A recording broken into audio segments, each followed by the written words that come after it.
Hey everybody, Nick Espinosa, your chief security fanatic here, and in AI news, it might be overhyped. Now, this is an interesting one, and it's coming from the BBC, because we've got a new study that I want to talk about, because apparently very few people are regularly using artificial intelligence products like ChatGPT. Now, researchers surveyed 12,000 people in 6 countries, including the United Kingdom, USA, and others, and only 2% of British respondents, again, it's the BBC, so only 2% of the British respondents said that they use tools like ChatGPT on a daily basis.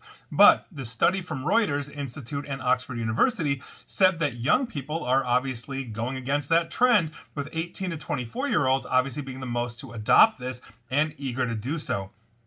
Dr. Richard Fletcher, who was the lead author on this report, talking to the BBC, said that there was a mismatch between the hype around AI and public interest. So, the study examined views on generative AI tools. Quote, large parts of the public are not particularly interested in generative AI, and 30% of people in the UK say they have not heard of any of the most prominent products, including ChatGPT. Now, the UK has social media. They're not backwards. They're not Amish. So those are pretty staggering numbers for a properly developed nation. Now, the research attempted to gauge what the public thinks, and the findings are really interesting. The majority expect generative AI to have a large impact on society in the next 5 years, specifically for news, media, and science. Most think that generative AI will make their lives better.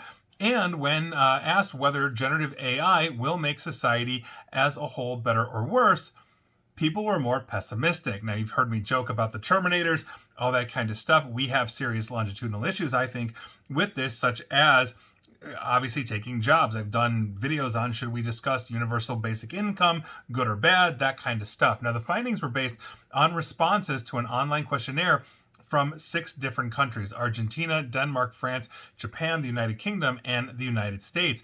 And so I think this is obviously an interesting one. While there is going to be pessimism, I think one of the biggest issues here is that if the only ones adopting it are 18 to 24, then anybody from, let's say, 25 and up, if you're not adopting it, that could potentially accelerate your displacement in the job market.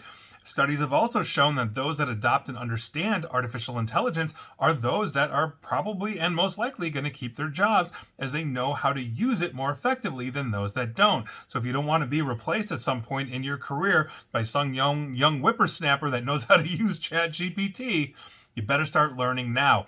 I use these things on a regular basis. That's part of my day job.